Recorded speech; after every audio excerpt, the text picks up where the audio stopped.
Hello and welcome to Magatora 96, and today we're going to talk about Arifureta Shokugyou de Sekai Saikyou. As we all know, Kouki isn't the most stable or sane person out there, so it shouldn't come as a surprise that the girls who fall in love with him have also a few screw looses. Case in point, Eri, who has more than a few screw looses, which in all honesty made her the best match for Kouki considering his mental state in the main story. In the after story, after Kouki's redemption arc, where he finally reached a somewhat healthier state of mind, the same can be said about the girls who fell in love for him there. As now, they aren't afraid to Aaron around them, but just afraid to Kouki if they feel he's cheating on them or each other as they want Kouki for themselves. But let's be honest, he doesn't deserve any better. But before we start, here's the spoiler warning, as I'll be spoiling a lot of things in this video, so if you don't want to be spoiled, I would highly recommend that you go and read the light novel and web novel, as it is an enjoyable read. For everyone else, let's start with the least crazy one and work ourselves up to the most crazy ones. That way we have Moana the Shelled Sinclair is the former queen of the Sinclair kingdom in another world and later became one of Kouki's lovers. Moana is a kind and compassionate queen. She has used her powers for years to protect her people at the expense of her health and is willing to die for them. Her years of fighting has given her a warrior spirit and has developed some tomboyish trait as a result. She feels a great sense of guilt about most of her family getting killed while she is still alive. In particular, she feels that it would have been better for her older brother Nada to survive due to his divine blessing, Heaven's light, being more suited to fighting the dark beings compared to her divine protection, and wonders what would have happened if she had managed to protect him by expanding all of her life force during the climatic battle. Having fought for a long time, Moana is as familiar with how to act more feminine. After her relationship with Kouki, Moana is the queen of Sinclair Kingdom that Kouki is summoned to in order to save her people from a race of creatures called the Dark Beings. She quickly establishes a friendly relationship with Kouki, who is the hero that Fultina summoned, even asking him to call her casually, with him being reluctant to do so at first. She notices that Kouki is struggling with some internal conflict as they discuss what it means to be a hero, as she later apologizes for forcing Kouki to kill for the first time, seeing as it traumatized him a bit. She acknowledged his kindness, but Kouki vented his feelings self-loathing as he told her that he is scared of himself as he cannot trust his own judgment. When he heard how she risked her life in a climatic battle against the dark beings while standing her health to protect her kingdom, Kouki said that he admires her. When they were staying in the capital, they discussed their motivation and reasons for fighting. They growing closer as Moana stated that the two of them are the same since they want to keep fighting for the sake of others no matter what happens to themselves. After Kouki stays behind to defend Arquette, Moana rallies reinforcements to support him as she would not let him die while he was fighting for her own kingdom's sakes. When she witnessed Kouki, who was nearly fatally wounded as he cut down several thousands of dark beings for the sake of protecting the people of Arquette, she became tearful and enamored with him.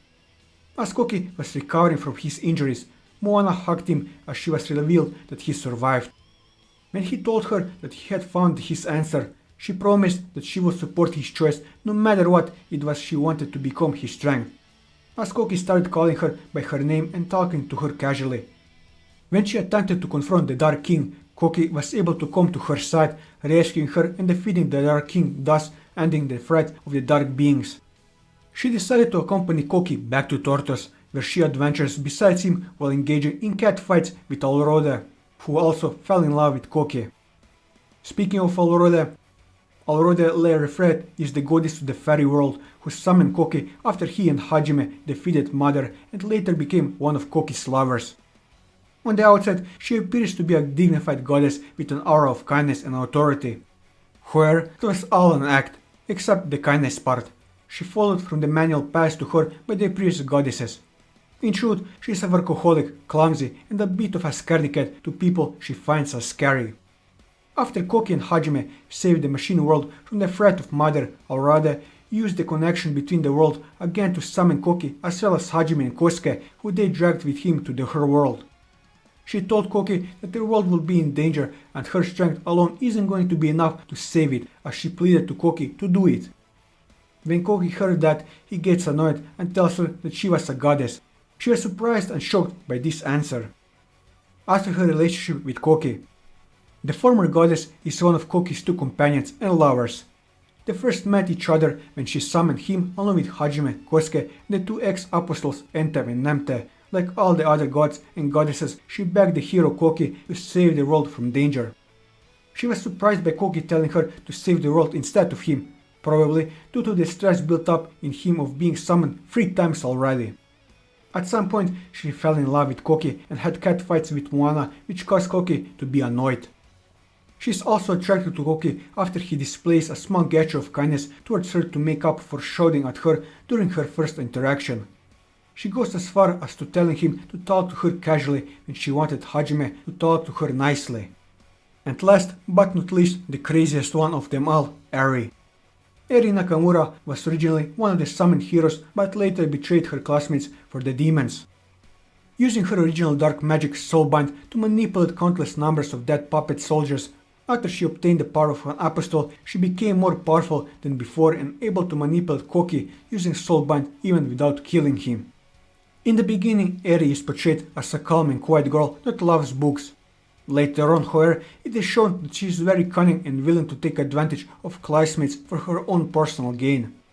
She has a very deep obsession for Kouki to the point that she is willing to kill him in order to use soulbind on him and making her puppet and boyfriend forever. While in her persona as the shy girl, Eri is portrayed to be kind and compassionate to others, especially to her classmates of whom she considers to be her friends. But due to her looks and team personality, it is shown to be a tad bit shy when interacting with them. Where, underneath this persona, Eri in truth despised pretending to be friends with her classmates and disliked the fact that she needed to maintain this persona for long periods of time in order to stay in Kouki's good graces and truthfully wanted to slaughter them all in order to hoard Kouki's attention all to herself. And upon being transported to Tortos, she was greatly delighted that her newfound powers now allowed her the chance of killing them all herself. Where, upon fully mastering her powers as a necromancer, Eri's opinion on her former classmates had slightly improved, seeing them as trash to be thrown out to useful pawns, undead slaves, to be used for her future plans. Where, even after her betrayal and eventual failure to kill them except for Kondo, due to Hajime's interference, Eri was nonetheless glad that she no longer had to play house with them any longer and was completely unpretending in her choice of betraying them.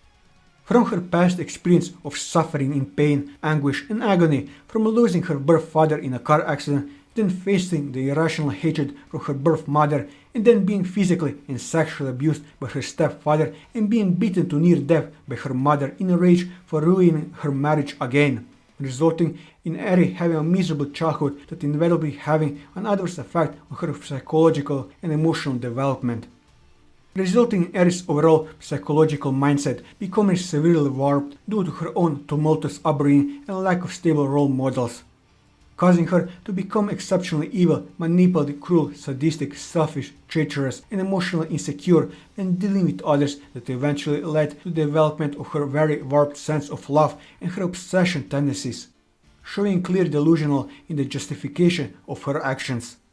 This is seen where she comes to conclude that the only way for her to truly be with someone if she was the only person in that person's life that mattered. This was likely brought out from her mother's own selfish ideal of love and her own past strategies that rendered her insecurities and selfish when wanting to also be loved by someone else. As seen when she would be viciously try to kill each other, every one of Kouki's friends, in order to ensure that his love would only remain with her no matter what, and would even go as far as use her necromancy to forcibly bind her to him, ensure that he would always be hers. A clear example of Eri's emotional instability is seen when she began losing control over Kouki due to Shizuku successfully getting through to him. Eri was shown to have immediately begun suffering a nervous breakdown due to her losing him and falling into a crazed panic. Due to her intelligence, Eri is highly manipulative and treacherous, even more than Hiyama when going after what she wants and accomplishes her goals. She manipulated her classmates to become friends with her, including the emotional intelligence Shizuku, just she would kill them in order to claim Kouki for herself. She also blackmailed Hiyama into helping her after noticing his sloppy attempt to kill Hajime and his gradual losing of footing in his attempt to deny involvement in order to twist it in her own advantage by treating him that she will tell everyone else on this part of the accident unless he helps her. Later, despite being collaborators together for their own mutual gain, Eri reveals that she never really saw Hiyama as a comrade or even collaborator, but instead only considered him as a pawn to her that he will eventually outlive his usefulness, and later discarded him by leaving him to death at the hands of Hajime without a second thought after witnessing Hiyama being pathetically weak and made no effort or attempt to go rescue him for his death. Eri herself has little remorse for her actions and was fine being a traitor. However, despite her shamelessness and lack of guilt or regret in her actions on the surface, it was shown that she did, at least on some level of her mind, did indeed possess some regret on how she lived her life and possessed a minuscule amount of guilt towards her actions. And during her final moments, she acknowledges that if she had met and befriended Suzo first before becoming infuriated by Kouki upon meeting him, maybe she could have become a much better person than she was, and things might have turned out much more differently for her. As for her relationship with Kouki, Eri sees him as her savior and will do anything for him to be hers. After Aiko exposed the truth of X as the evil god, Eri confirmed to Kouki as the reason why she betrayed him and her classmates. She tries to escape by dragging Kouki until she was surrounded by Hajime's harem. After her transformation, Eri's lust for Kouki has extended when she was granted by X of having Kouki for herself as a prize and boyfriend. Upon successfully obtaining him, Eri was shown to have become immensely clingy and delusional with Kouki and has shown to have little to no remorse in psychologically manipulating his fragile psyche in order to keep him. With this, I covered everything that I wanted to cover on Kouki's love troubles. And that will be all for this video. If you like this video, leave a like, leave your thoughts in the comments below, or subscribe to the channel for more manga reviews and One Piece content. And until next time, take care.